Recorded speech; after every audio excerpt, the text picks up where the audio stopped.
Happy July, everyone. Hope you guys have been having a great summer so far. This is Zeitgeist, the show where we talk about all the latest TV and movies while we listen to the latest music. Today, we are talking about two indie classics that we would be remiss to miss before the end of the year. So this is our chance to talk about it now. Normally we do an episode every other month, but this summer we're getting 3 back to back, starting with the Backrooms from A24. This kind of creepy version of a former creepypasta is in many ways the urbanization of folk horror. Directed by Kane Parsons.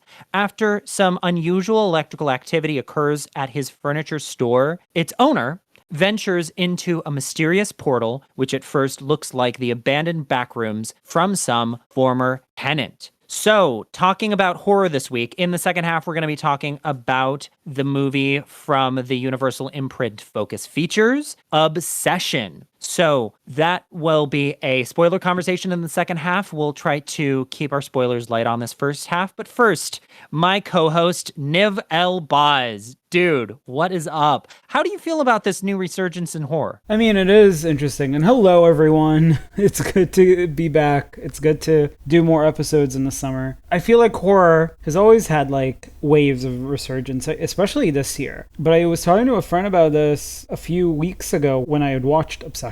And I felt like, Kreger, who did Weapons, like he created a resurgence. And before him, Mike Flanagan had his own sort of resurgence of horror. So we've been going through like eras. And I think now we're kind of in like this Kreger era. Or maybe even not necessarily a Kreger era. We're into like YouTube creators making horror era and beating out the box office era. Okay. Which is different. Well, but Zach Kreger is unique in the same way that these two filmmakers are too, right? So Zach Kreger is the director of Barbarian and Weapons. Those are his two movies. Both were huge financial successes. Weapons came out last year and his debut came out in 2022. And Barbarian was a huge hit in a similar way that these two movies were. And what is unique about him is the same thing that was also unique about Jordan Peele. And I'd argue Jordan Peele was the first, right? I think that was the kickoff, wasn't it? Because they were both comedians. Yes, but that's what I mean. Like there were different eras, right? So Jordan Peele was like the first in our modern era. Then it was Mike Flanagan. And a lot of what Mike Flanagan did, he revolutionized like horror TV, like Haunting on Hill House. And what was it? There's so many.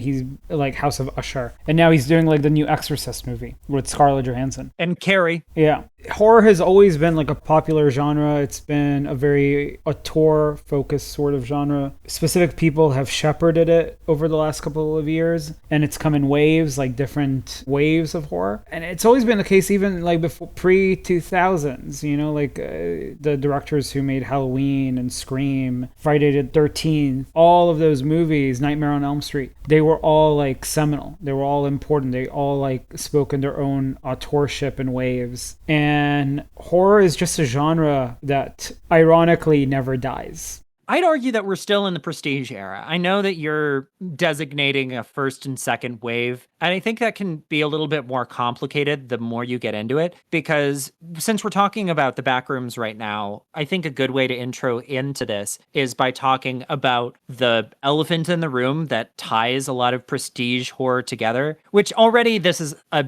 thorny title because what makes horror prestige? But I would argue that the rise in prestige horror is a rise in talking about trauma through horror. And this has become such a note that it is often considered almost trite. And obviously Flanagan promoted this in his early projects with Haunting of Hill House, Hereditary, and the work of Ari Aster is one that's, I think, very obvious. Another early prestige horror is The Witch from one of my favorites. Yeah. And all of the previous works of A24, It Follows from another great director, which he's got another movie coming out this year. So we're getting into a space where I don't know if I can necessarily designate when the change happens. It might, I guess, be sort of like it's shifting into third gear. Would that be a good way to characterize it? Because I I don't don't know if it's know. so much that this I has just significantly changed. I think it's just that it's gaining more and more popularity. Sort of like how anime has been gaining more and more popularity. I just feel like horror has always been popular, and anime has also always been popular. It just comes in waves. There's always like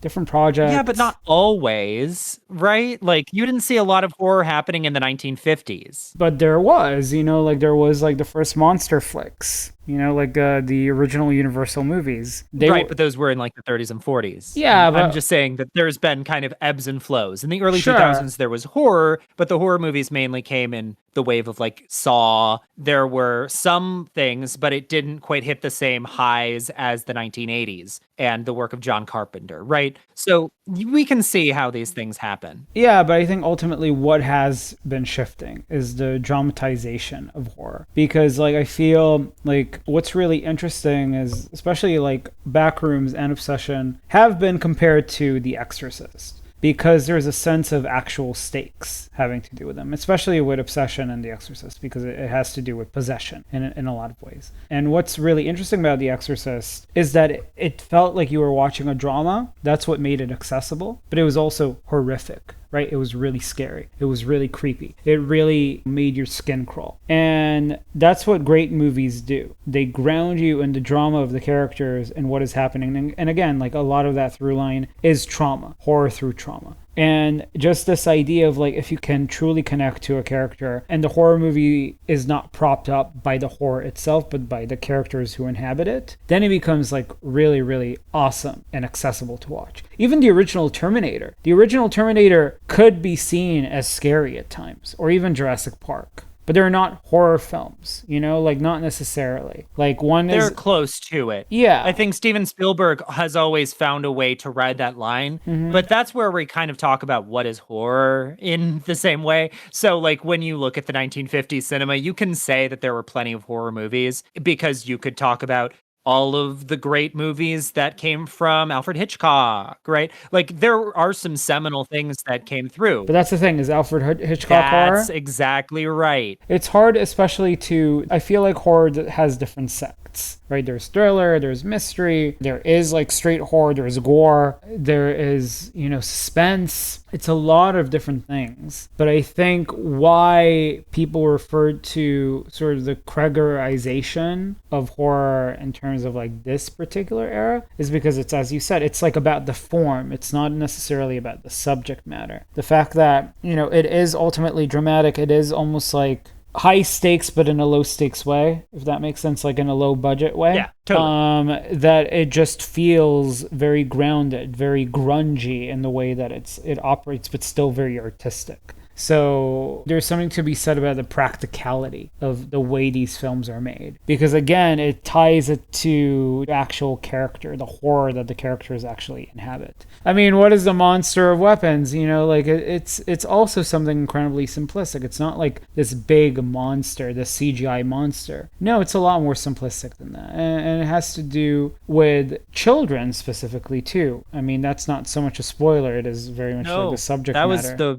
That was the whole premise of it. Now, in terms of what is horror, I think back to the old phrase, this is a very American thing, but there was a Supreme Court hearing which was talking about obscenity in the 1960s, and the Justice Potter Stewart was talking in regard to obscenity. He goes, "I know it when I see it," which is a very common thing to pull out now in sort of passing as a reference. I know it when I see it. I don't necessarily know when something is, and I think in that particular thing, he was talking about pornography, which is that he can't necessarily tell you when someone is, if it's something in a museum, that's not obscenity. When it's something in the home, maybe it is. I know it when I see it. Same thing with horror. Maybe a thing that you would think of horrific in one setting is different in another setting. I mean, when we're talking about Obsession, there are a lot of things that happen in the movie Obsession that I've seen happen on this season of Love Island, but it's in a different context. I know it when I see it.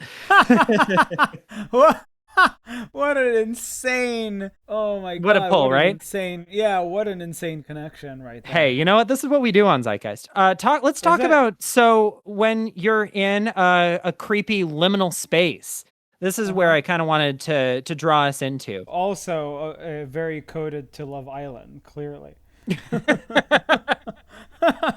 You know what? I think that the backrooms would have been improved by neon signs with those like live, laugh, love kind of. Do they have those on the UK show too? The like live, laugh, love types of phrases. What do you call it? Soul ties Yeah, is one of them. yeah, yeah, yeah, I yeah. think that the Backrooms deeply needs that in its sequel. So, a liminal space has kind of been pulled from, these are terms that have kind of grown organically on Reddit, which is where the Backrooms actually comes from, is from these, I like probably no sleep or no sleep spaces like this, where it's all about writing these kind of probable, kind of supernatural stories for people to engage with. So that's where the backrooms all kind of started, was in the annals of Reddit. But a liminal space is something that we all, it's one of those I know it when I see it type things. It's a mall that's totally empty. It's maybe a public space like a mall or a skyway, a decrepit hotel in the middle of Las Vegas that has been largely abandoned. All of these places kind of give you this dark sinking feeling in your stomach, especially if it's a place that's supposed to be totally abandoned and it's like it'll go on for miles and miles and yet it's totally lit. And the question is like, why is this place so, it looks totally empty and yet it might not be. There's a feeling that maybe something is creeping behind the corner, but the back room specifically, as the lore continued to be kind of built by one Kane Parsons, who started his career, as you mentioned, on YouTube, it goes back to these other pocket universes that feel a little bit more like science fiction fantasy than horror often. I mean, in the later half of the year, we're going to get into one of the most popular pocket universes, the world of Narnia, which go back to these ideas of children's-based fantasy novels. If you want to talk about the never-ending story, there's a lot of other spaces. And yet, as time moves on, you start to see things that do feel more liminal. If you are familiar with the movie Labyrinth, which was partially financed by, I believe, the Muppets, the Jim Henson Company, that one gives us more of a feeling of a liminal space, and yet it's a dream world. The world of Oz, again, can be kind of spooky at times, maybe partially liminal space, but it lives in a very different time frame because this was coming directly out of the turn of the century. And so that liminal space was tied largely to fairy tales. So this is where I think there's a lot of ambiguity. What makes a liminal space? What makes something feel like the backrooms? What makes the backrooms feel so specific? What do you think about that? What is it about the backrooms that's creepy? Or is it creepy to you in the same way that it might be to me? I feel like it's very simplistic. Like I said this even before we started podcasting, viewers. I already was like, my thoughts about Backrooms is actually very straightforward. And the reason is like, I really thought design wise, it was very beautiful. It was very intelligent. And I thought that liminal space, the idea that it's never ending and it's almost like a maze, and it is very much like a reflection, like a very contorted reflection of our reality, was fascinating. But because of that, and because Kane Parsons himself said that it was an influence, it reminded me of video games, like being in an actual video game. And he even cites like Portal, I think Portal 1 or Portal 2, which is a really, really famous video game that also operates in almost like these office-like deserted spaces with a lot of obstacles and traps, and every room is a puzzle. I felt sort of those influences as well. They were very much present, but even more so, like there are famous video games that are like horror coded and very much embedded into the horror genre. And for some reason, it reminded me almost of like Slender Man, because again, like the monsters, quote unquote, in back rooms are also contortions of reality. And it reminded me of like, if you've ever seen Slender Man, he also feels like a contortion of reality. So in that element, because I am a person who loves video games and very much like is a big believer of that art form, as I think we've talked about pretty plenty on this podcast, I do think that there was almost like a limitation here. Absolutely. Because it is like interesting when you marry the horror film genre with something that is clearly inspired by video game design. And it becomes like this really weird marriage where what is more important, the design or the characters that inhabit that design? And I feel like Kane Parsons far more focused on the design versus the actual characters. So I think we've got a lot to talk about here. It's kind of staggering how you have hit upon a lot of ideas. So in talking about video games, I 100% agree. I think that the idea of space as a primary character is also incredibly seminal to not only this specific film, but it seems to the entire ethos that Kane Parsons has and has drawn from. Because it is obviously worth noting again that he is from the world of the YouTube world, and like YouTube is intrinsically tied to video games. A lot of early YouTube content is based entirely on things like Unreal Engine and even mods of other video games where they basically will do scripted content within established video game worlds that they can then monetize into their own, universe of content. In the early like 2010 time frame, I'm thinking of Red versus Blue, where they kind of take on the idea of Halo, but they do their own kind of parody version. This is something where these people were finding ways to generate television style content, which is now basically culture. It's not just subculture anymore, but they're doing it on a budget. They're doing it in their own way, and they're basically overcoming what was previously maybe something inaccessible to them. So yes, I would agree that this highlights the filmmaker's both primary interest, which is the lore, but it also highlights his specialized skills, which I think goes directly into the behind the scenes of what made this movie tick, which is his love of Blender. And that is what makes this movie unique. So that's something we haven't talked about at all, which is that obviously not only is Kane Parsons a creature of the internet, but he has had 4 years of crafting this story. And so the question is his internet native background a hindrance or a help to his feature filmmaking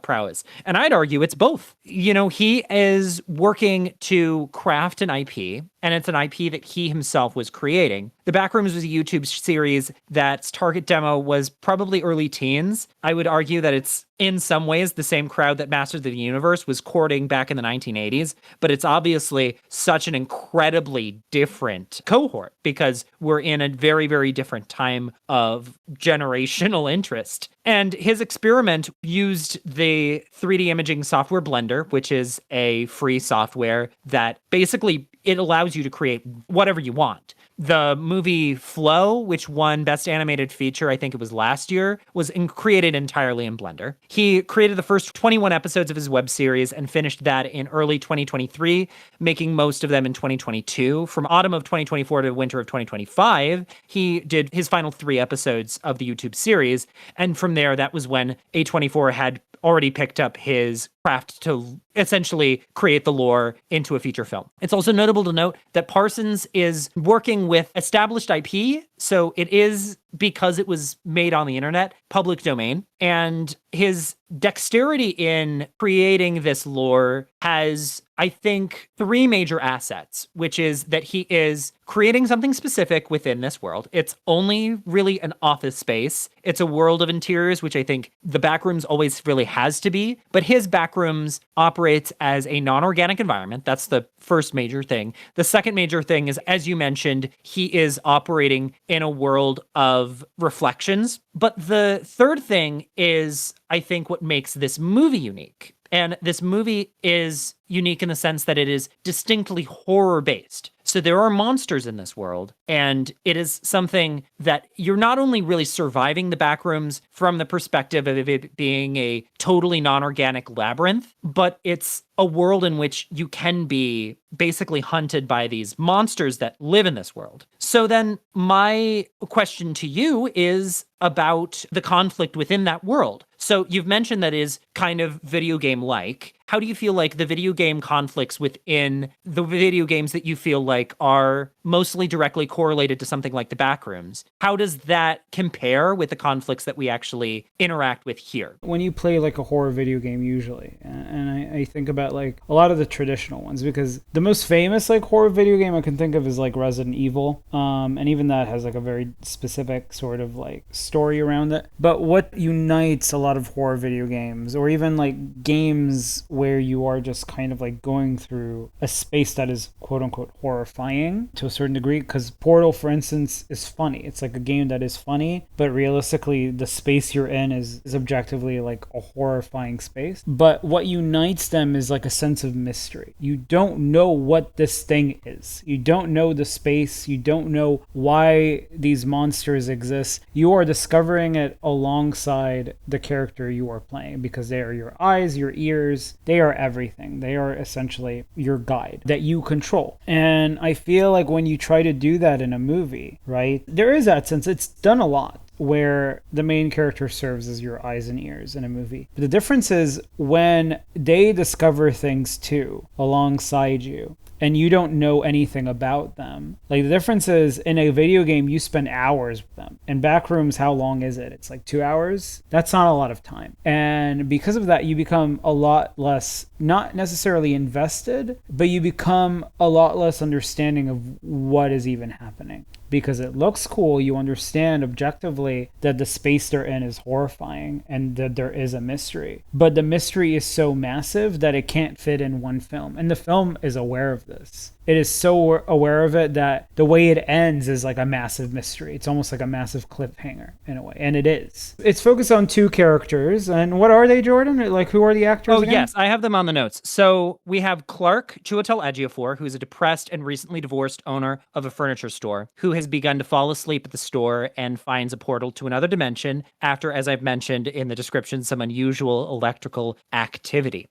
His therapist is the secondary character, and I would argue maybe even the main character, if we're going on sort of your premise of a main character. Yes. Who is played by Renata Rensve. She was previously in the movie Sentimental Value from last year, but her breakout role was with the same director a couple of years ago in a movie you really liked, which was The Worst Person in the World. Amazing film. Amazing actress. And I'm glad she's getting her due because she is an A-lister. But I'm glad you said that because I have a very strong, theory, a very strong methodology. It's worth restating. So your big thing is that every movie only has one main character. And it's something I tend to bump on a little bit, but I can see your perspective on this. It's very, very simple. And I think that the movie presents Renata's character as the main character. And effectively she is. But I think that that is the mistake. Because we don't necessarily know anything about her. The film doesn't explore it. I'm not even spoiling anything. There are hints. There's a lot of mystery regarding her character. There's some backstory, but it's almost... Well, you already talked about this where you said that,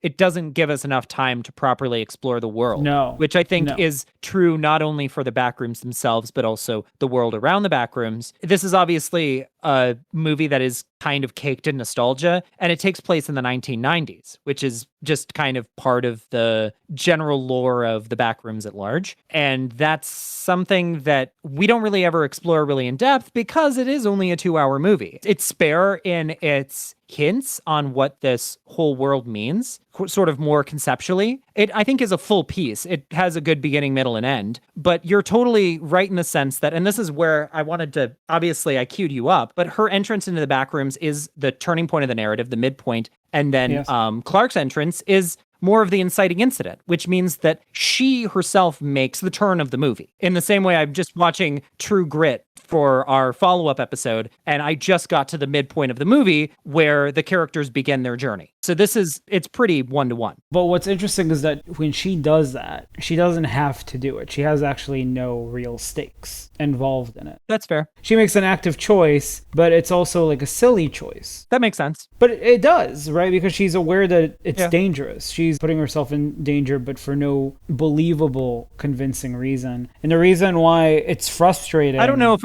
all our listeners will totally agree with that, but I get what you're saying. Yeah, but I think it's more important because here's my position, and it will make things clear, is that Clark's character, Chiwetel's character, is very much not only the inciting incident, but the theme of the movie in a lot of ways, at least one of the major themes, is coming to terms with your own anger. It is a theme that carries over. It is embodied and crystallized with the way the horror operates in this world. And that, to me, is a theme that was very specific to his character, right? It powered the conflict of the whole film.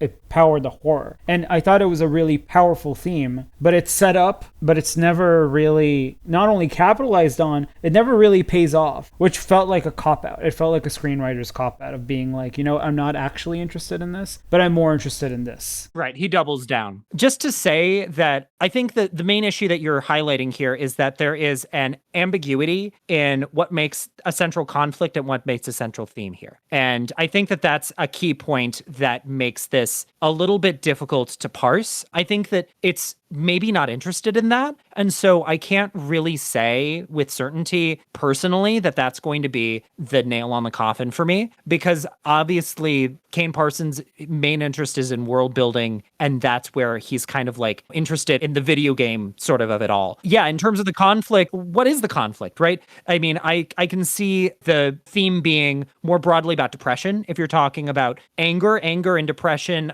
are closely linked. And I think that Renata Rensve, she is dealing with depression in her own right. So you could say that the Backrooms acts as an allegory for depression in some ways, but it's not totally all that. It could be also about escapism, but maybe it's something more abstract. It's hard to know for sure. In terms of conflict, I think this is my question for you. Is the conflict against the Backrooms, or is the conflict against Clark and himself? Or is the conflict Clark versus Mary? I feel like it's everything, and I think that that's like the issue. It's not focused, and credit where credit is due. I think, and this is an issue and a strength, because I think Kane Parsons deserves this credit, that he made a good film. He didn't make a perfect film, but he made a brave film, like an imaginative film, like a film that actually does something that a lot of modern films don't do anymore, which is experiment. And it's incredibly ambitious.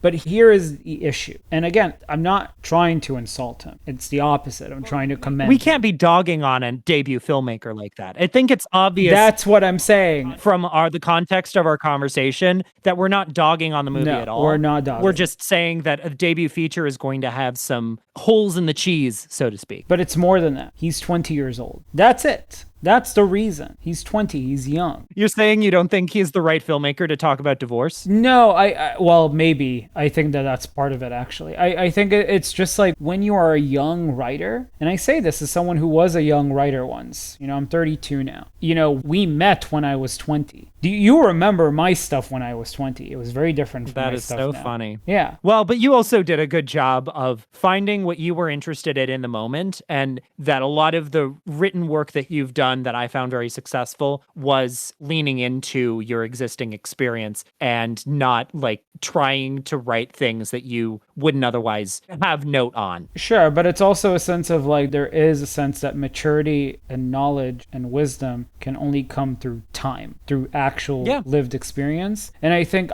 George Martin spent decades trying to get a breakout book before Game of Thrones hit. Absolutely. And that's what I mean. Like, I'm really glad Kane Parsons did this movie, but I'm actually more excited for his future projects than Backrooms. I feel like Backrooms is just like a pitch deck. It's more like the idea that affected me. And to be honest, I'm looking forward to seeing what he can actually do, because what he's done so far is no short of like incredible. But again, it's not enough for me. And that's why I'm pushing so hard on this, because he has more potential than most filmmakers out there, and he's only 20 years old. But I still feel like only time will earn like something that's truly groundbreaking.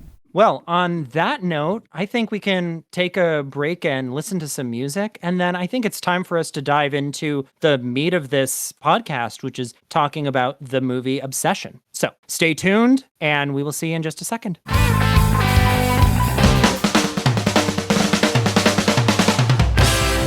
Hi there, listener. I know you are not hearing music right now. That's because we actually do a legal form of music streaming that you can find exclusively on our homepage, which is Mixcloud. So if you are interested in listening to a playlist that I personally curate for every single episode, then I would highly recommend you take a trip to Mixcloud and finish the episode starting exactly here where you left off and listen to that playlist and then dive into the second half. That said, if you choose not to do so, here's the second half right now.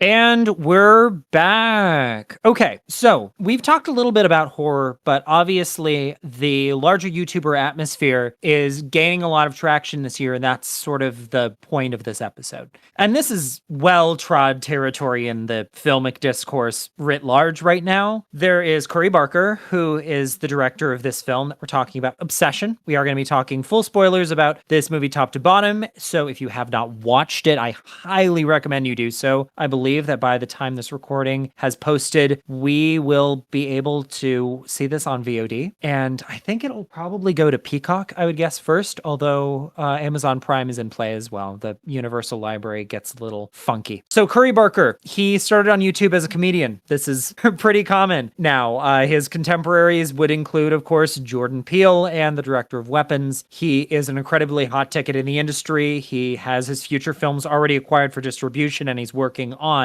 a Texas Chainsaw Massacre adaptation. So talking about comedy and horror mixed together, this is something that might be a stance for your idea of the second wave filmic medium. This is something we were talking a little bit about in the first half, but I think it's more interesting to talk about here because Obsession makes a better case for that than something like Backrooms. Backrooms is steeped a lot in the trauma horror of the A24 project writ large, and Obsession is less about trauma explicitly. Obviously, there's implicit traumas that happen in this movie. Everybody gets trauma in this movie. At some point, yeah. But that's the nature of horror, right? The big scares are there because they're meant to be a proxy for the traumas that we might experience in day-to-day life. But in the world of Obsession, the major scare is that this character that we think of as this regular autonomous person becomes someone who obviously is in many ways possessed. You mentioned The Exorcist. It's definitely contemporaneous, and in the sense, it's also a drama caked in a different skin. I always consider great horror movies like the Filippo brothers, who were another YouTube creators. They created a possession movie called Talk to Me, which was one of my favorite movies of 2022. And what I think Obsession and Talk to Me have in common is that they have the reskin of horror on top of what I think of as a tragedy. There is, and when I say a tragic character, I'm talking about the Shakespearean idea of tragedy. And that means that there is the character of Bear, who is a tragic character in the sense that he has a fatal flaw. And he must choose that flaw, he must choose that goal above all else, even if that means that he can potentially lose everything. And he does. He obviously doesn't entertain the idea of doing the right choice until it's far too late. And even then, he will never make that choice because that's not what a tragic character does. In the Shakespearean world, my favorite of those characters would be King Lear, which is, if you guys haven't listened to it already, our Succession podcast talks a little bit more in depth about that. But in the world of Talk to Me feels very in line with Hamlet in the sense that the character is obsessed with their dead father. This is totally aligned. In the world of Obsession, you could say that Bear is almost a kind of Romeo, but in a different sense, right? Because he is interested in obsession. He, after breaking the mysterious One Wish Willow to win his crush's heart, a hapless romantic finds himself getting exactly what he asked for, but soon discovers that some desires come at a dark, sinister price. So, in talking about Obsession, I will ask you first. Much of the core thrills occur within the four walls of Bear's domicile. How do you feel like the confining nature of this movie is its ticket to success? Actually, I don't think that's the ticket to success at all. Who do you think is the ticket to success? I think it's something a lot more simple. Look, let me position it this way. What this movie does really well is that it makes you feel. And movies, especially in today's now and age, don't necessarily make you feel. They create almost like the imagination of you feeling something. Like it's more conceptual versus, wow, I'm actually feeling something as I watch this. And having such a visceral reaction, I explained this to one of my best friends. I watched this movie with one of my best friends, and I told her that when you watch like a good play, like on stage, and you're in the audience, oftentimes you get into a situation where you feel something.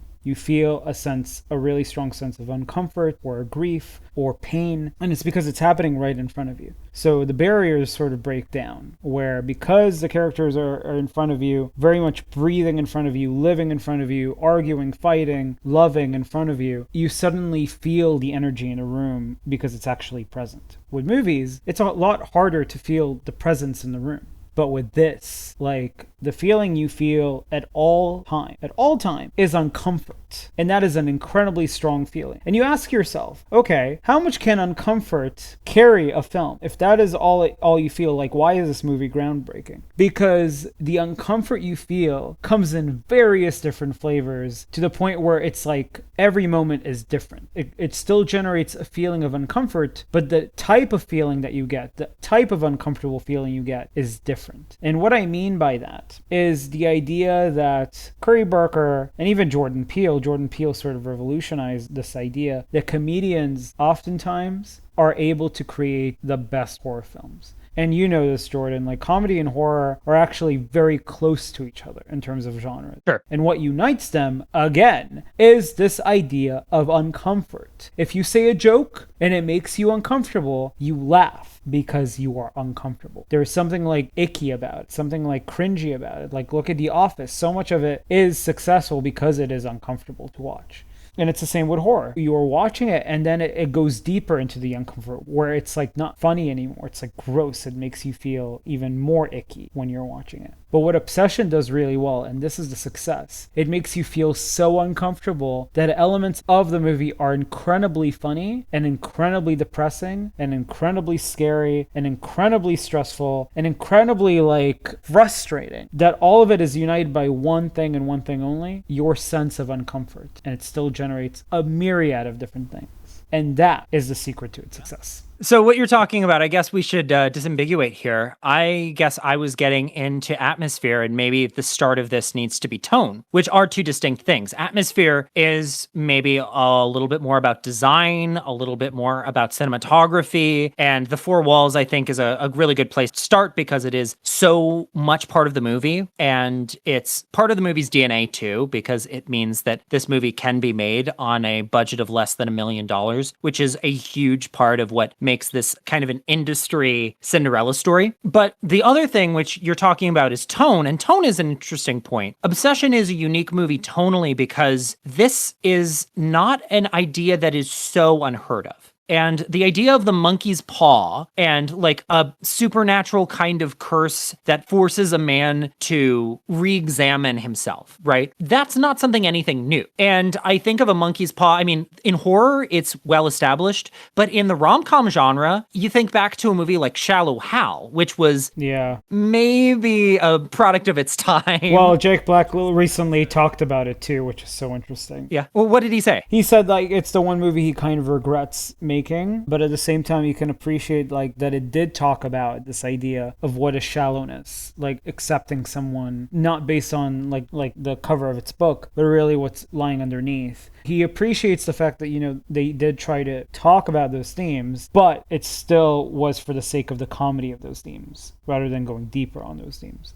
Again, Shallow Hal. But it's interesting. Yeah, it's about the content of someone's character, which I would argue is kind of what Obsession is about. It's about the idea of what's the difference between a love and infatuation. And Shallow Hal takes that to the extreme where Hal is a infatuated womanizer, whereas in this case, and to be clear, Shallow Hal is about a man who will only see the person's inner beauty, which means that he's like going around trying to womanize women that society would consider largely unattractive, i.e. women with larger bodies. And that's the part that makes the movie kind of hard to watch now. It's interesting that you bring up the monkey's paw because I'm hoping you were leading into this. What inspired him was a Simpsons episode of Treehouse of Horror #2. Is literally like a series within the Simpsons that they do around Halloween where where Homer actually interacts with a monkey's paw. And again, what is The Simpsons? The Simpsons is ultimately a comedy where they do like horror-inspired episodes within The Simpsons. So it is very much like comedy and horror combining. But again, comedy and horror are already intersected by its tone anyway. So it makes complete sense. So the inspiration of it was so brilliant, but also so simple. Like I was thinking to myself today, there's technicality and simplicity. And this is such a beautiful example of that technicality. Well, and to retread a little bit, the monkey's paw is this idea that was created in 1902, a public domain story now. And what draws a lot of monkey's paw tales together, originally, of course, it was literally a monkey's paw, and now it can be any number of things. In the movie Bring Her Back, the monkey's paw was a hand, it was like a ceramic hand. In the movie The Substance, the monkey's paw was an injection that allowed you to become a younger, more optimized version of yourself. But in a lot of cases, the monkey's paw is about bringing dead ones back to life. That's where you often will see it in the 21st century. But in any case, the monkey's paw is, in the original story, it is about these wishes that maybe can never come true. And in the end of the original story, it is literally about the final wish. It's like a 3-wish thing similar to a genie. And the final wish is that they wished somebody back to life. And then the person comes back to life. They knock on the door. They wish the monkey's paw, hey, go away.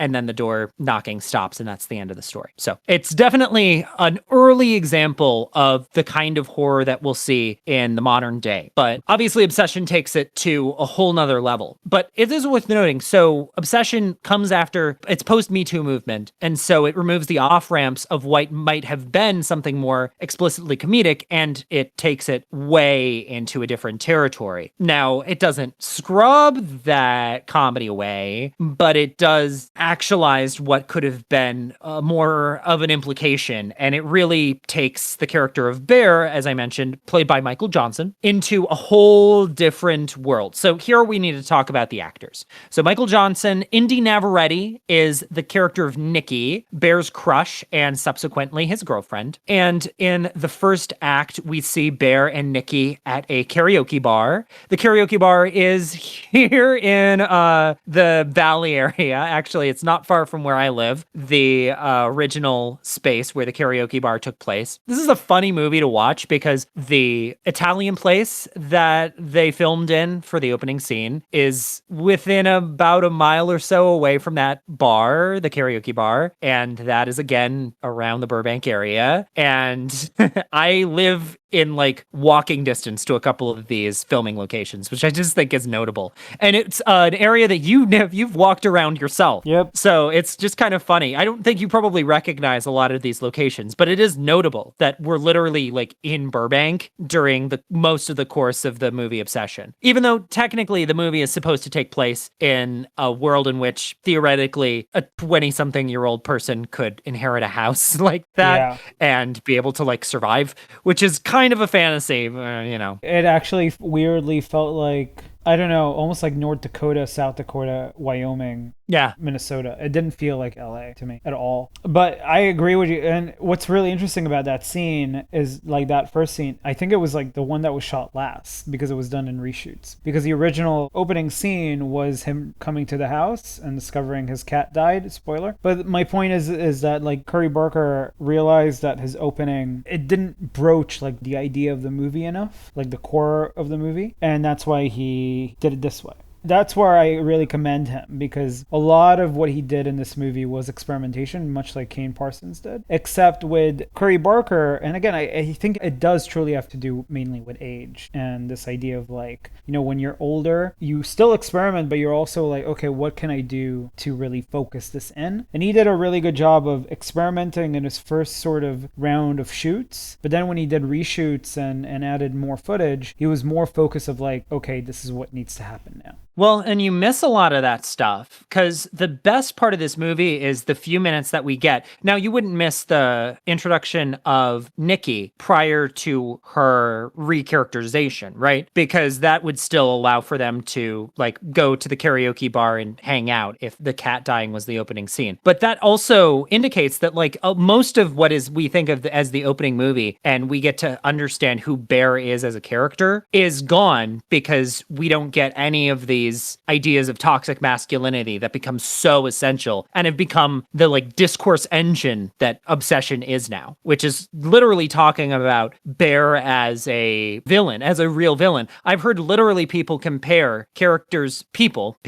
on Love Island as characters from the movie Obsession, which is so crazy that this little horror movie under $1 million has become so big. And I think that's my main thing that I'll probably say again and again, which is I am so happy that movies like this get their day in court, because I've mentioned just recently that I think that IP can be a real monkey's paw, a real toxicity sometimes, because when you are working with IP management, it's so hard to also make something that's going to connect with people. And in the case of Obsession, this is a movie that so very clearly connects. So the film portrays Bear as an agent making active choices, and those choices seem to mirror his admiration for Ian, the best friend character. So we've talked about Bear, we've talked about Indy Navarrete as Nikki a little bit, although I think you can circle back on some of those things, because I don't think I've really given you a chance to talk about Nikki as a character, and also specifically who Nikki is before she becomes Freaky Nikki. Wish Nikki. It's Wish Nikki. That's its own thing, and that has to do with Ian directly, right? She's always been called Wish Nikki. You want to call her Wish Nikki? I mean, people online have called her Freaky Nikki. No. Even on like Wikipedia, I think she's called Wish Nikki. And I've Wish Nikki. Wish Nikki, yeah. Hey, Wikipedia, they've got their own team to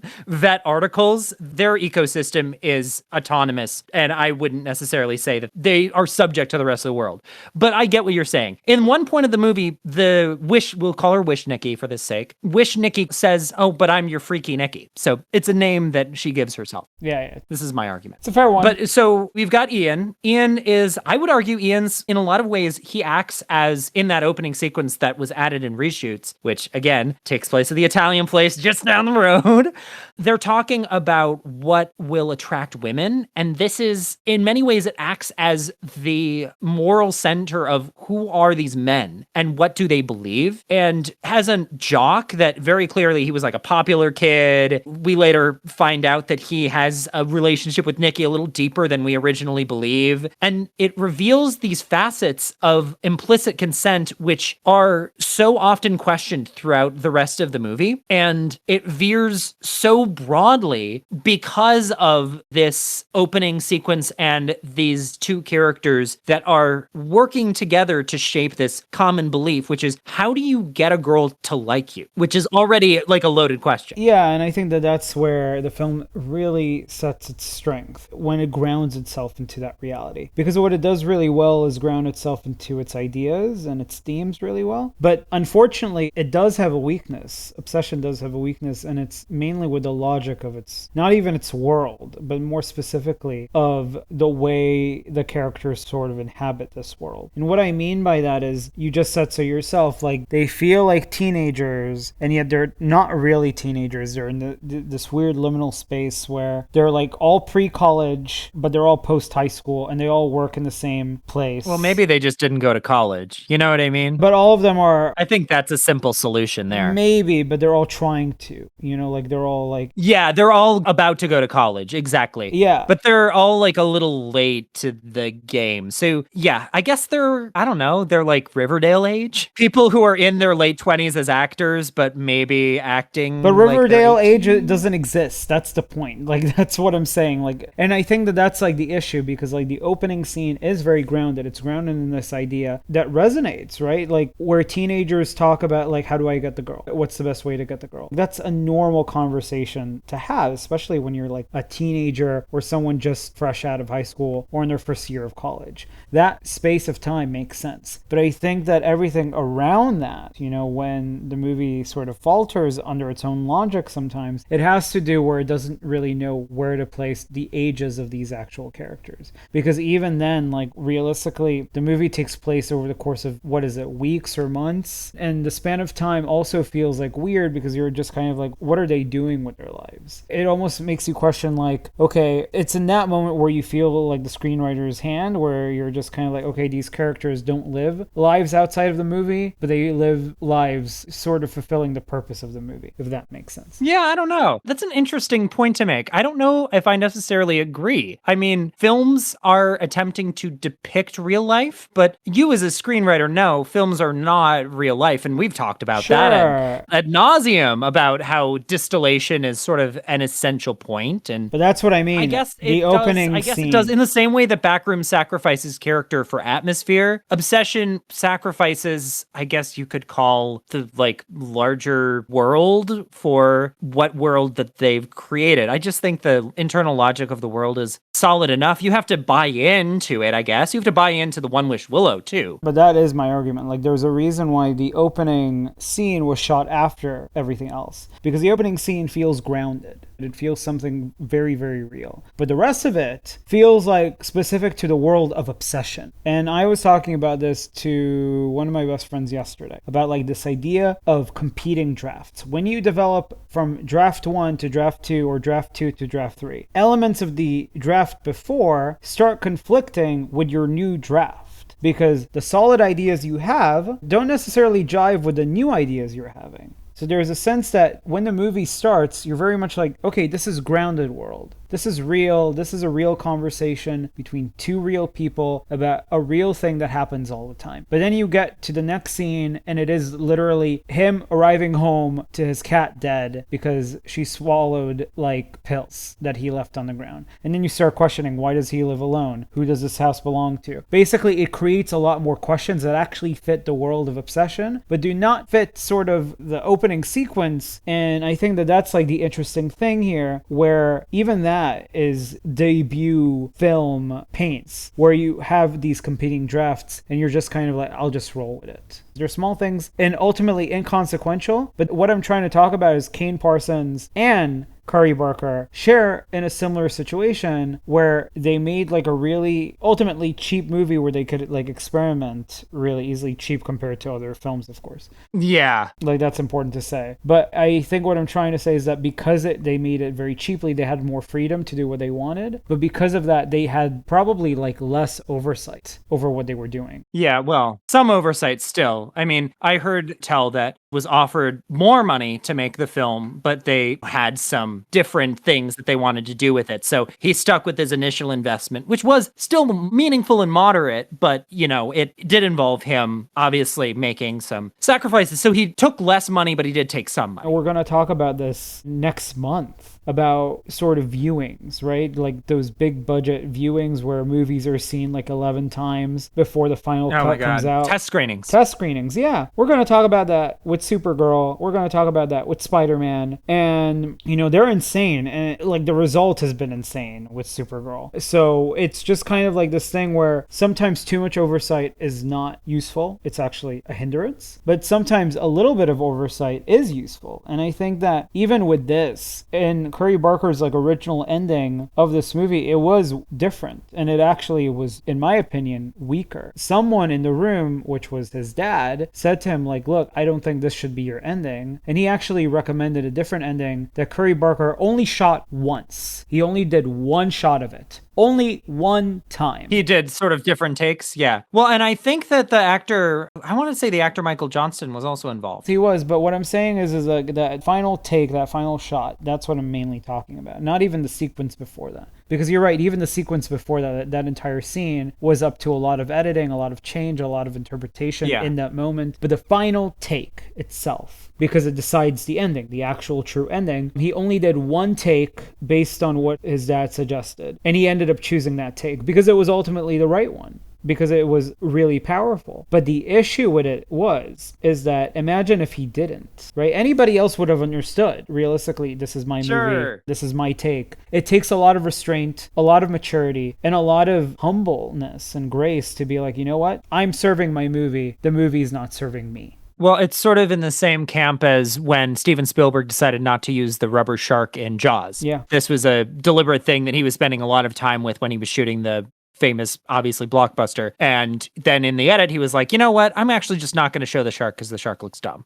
And then it turned out to be one of the most brilliant choices ever in cinema. And it was basically just a cope.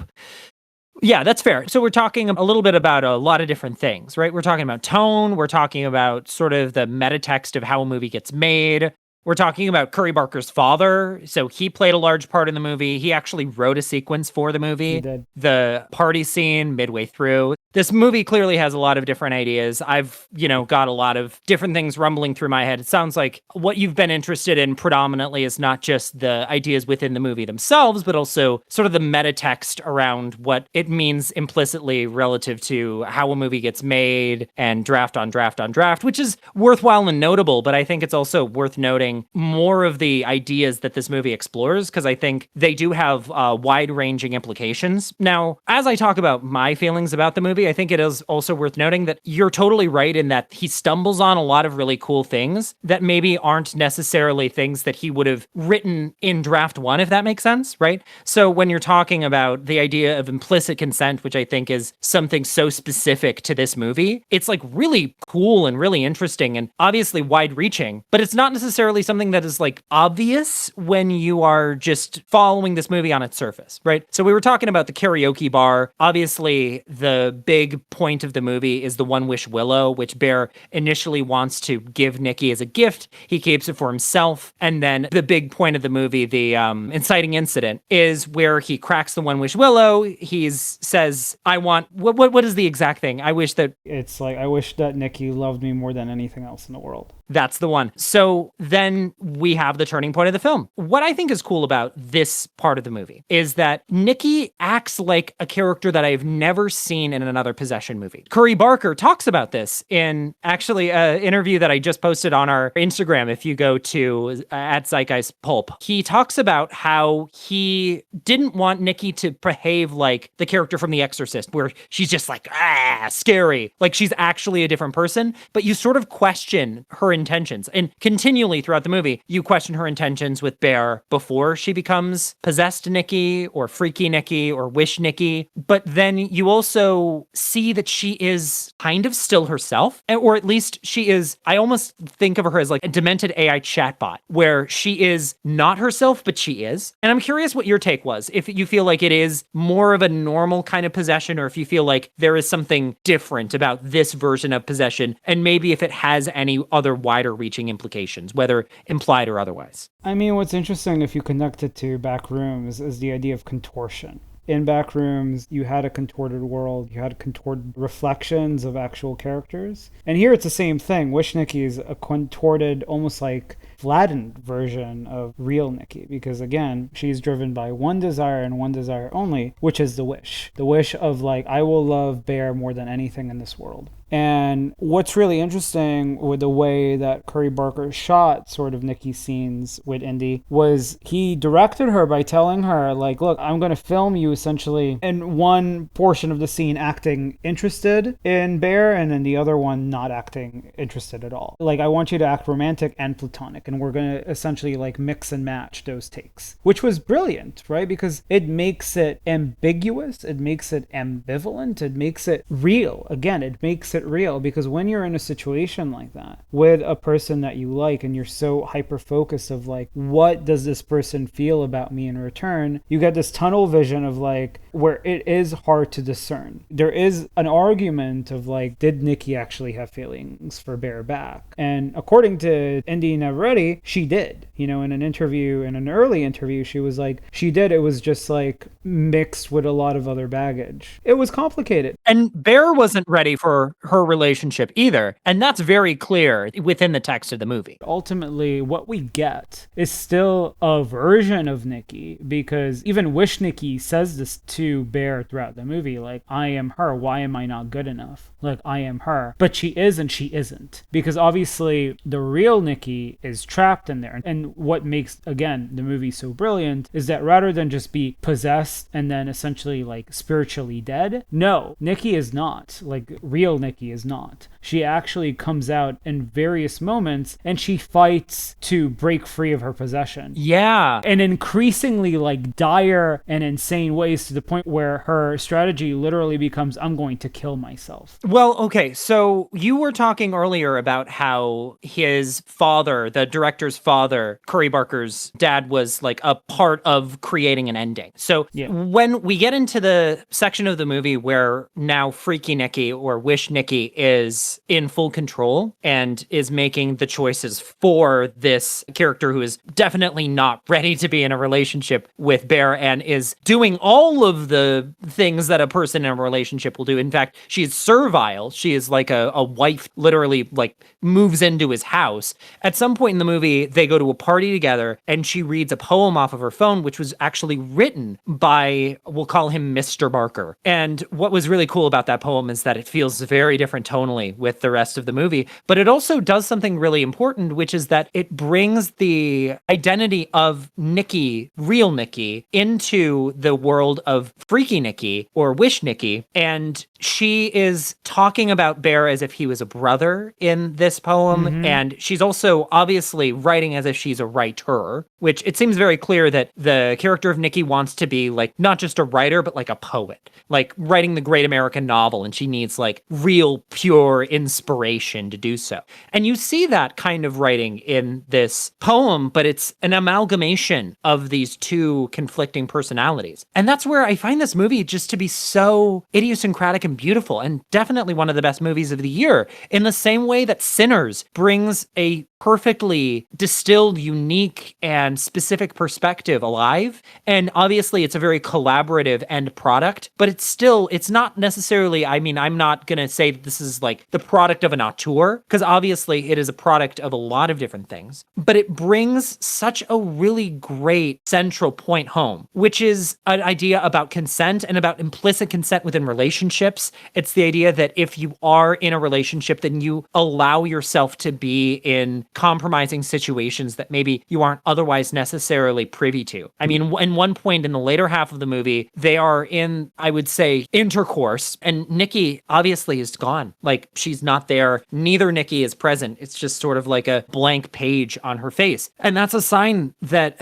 obviously Bear is not doing something that is ethical. And at some point we realize that he himself does not believe that the ethics matter enough to him. I feel like he does feel the weight of the ethics because he does wrestle with it. But what's interesting is that he's afraid to sort of cross the threshold because he tries to figure out ways to have his cake and eat it too multiple times, where he can free Nikki or sort of like fix the wish, because to him he himself is struggling with like Wish Nikki because she's terrifying to him. She does things that are objectively horrifying. She feeds him his cat. Well, this is where I talk about the AI chatbot, like a demented AI chatbot. It's interesting because she like, and the way I justify this in the context of what people are now calling large language models, you have essentially a context window. And the chatbot doesn't actually know what a cat is, but they know that the cat's important. And so it's like, okay, I have to keep referencing the cat because the goal here is to make him like me. And if he's worried about his cat, then he won't like me. And so I need to make sure that he can get over his cat. Well, what does he like? He likes the cat, and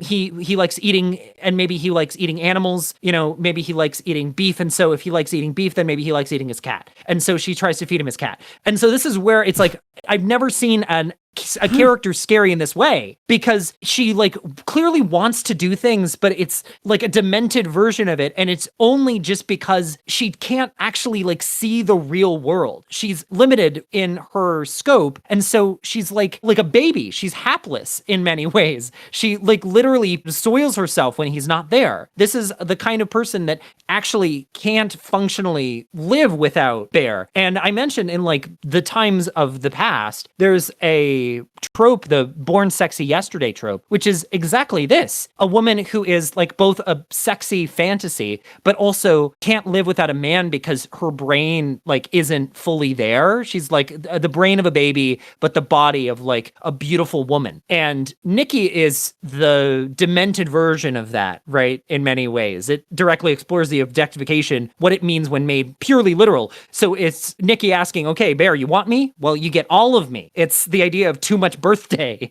right? You can't have enough. She's driven by one desire. And again, that one desire is that wish. It's that monkey paw. He also formulated his wish in a terrible way. I want her to love me more than anything else in the world. What a terrible way to formulate that wish. Not that I am like encouraging said wish. It was a terrible wish to begin with. But I honestly think that, there are many moments in the film, because what this movie also does really well is attack the trope and really sort of confront the trope of the nice guy, right? What is a nice guy? Because he operates in that way where he's kind of like, what is so bad about me? And what is so bad about him is that he's sort of insipid in a way, where he is kind of like, okay, I want to do something, but again, I don't want to lose what I've already worked really hard to gain. But he doesn't understand that, one, he did it sort of superseding a lot of the ethics having to do with that. And more often than not, he's actually betrayed someone he believes he loved, right? Yeah. Because he's confronted with that all the time. He says to everyone, like, I love Nikki. I really want to be with Nikki. I want to make sure that, like, I'm good for her, et cetera, et cetera, et cetera. And Nikki, when the real Nikki comes, and she has like moments where she is able to actually talk with Bear. She's like, please rescue me. Please set me free. Please help me. He doesn't listen. He's in that tunnel vision mode where he's like, what is so bad about me? Why can't you be with me? Because he makes it about himself. He makes it about his desire, because that's what it really is. It's about two singular desires attaching themselves to each other. And that's what makes it incredibly unhealthy. And speaking of which, it also is brilliant in a way. Again, this movie is just brilliant, period. But what the characters do, especially they see Nikki's behavior and they don't know that this is Wish Nikki. They don't. So obviously they're just kind of like, wow, she's really abusive. Like, you're in an abusive relationship, Bear. You need to find a way to get out. And he does sort of not the stereotypical thing of like, but the realistic thing of like, when you're in an abusive relationship, you deny, you deflect, you say it's not that bad. It's just a phase. You are protective over your relationship. But what the sickening thing about it is that he's protective over it because he's trying to negate his own complacency to it, his own very immoral complacency to it. Yes, immoral complacency is a great way to phrase it. So not saying that he is actively trying to hurt Nikki in the same way that Sid Sear is not actively trying to hurt Melanie on Love Island. And yet, what's the Love Island ticker on this episode? 4. I think it's like 4. No, but just to say that this movie, I agree 100% that this is a great movie. I think we've obviously highlighted some major, what I guess we can call them are not nitpicks, but the downsides, the things that maybe are room for improvement. Obviously, the main thing here for me is that a lot of the stuff that we're talking about is just touched on and it's not really digged into in depth, right? So these ideas of implicit consent are touched on, but they're not really dug into because that's not the point of the movie. The point of the movie is that this is a horror movie, right? So in the same way that I can't say that the people who made Talk to Me understood that they were basically remaking Hamlet, it's hard to say that Obsession is actually about all of the ideas of implicit consent that I think are so interesting about this movie. And it's obvious that these guys just wanted to make a really fun movie that they would want to go see, that this is the kind of thing that they themselves wish existed in the world. And so they're basically uncovering that in a really beautiful way. But what I do think makes this movie really work and is something that is a direct motivation for the creators is bringing that idea of ambiguity, first of all, and to be bringing the idea of empathy. And that's one major asset that I think we should talk about in closing this off, is that you mentioned that you were actually pushing back immediately once I started to villainize Bear too much. And I think you and I probably agree that throughout different parts of this movie, I can say with myself, I hope you agree, that I can care for both Nikki and Bear in certain aspects,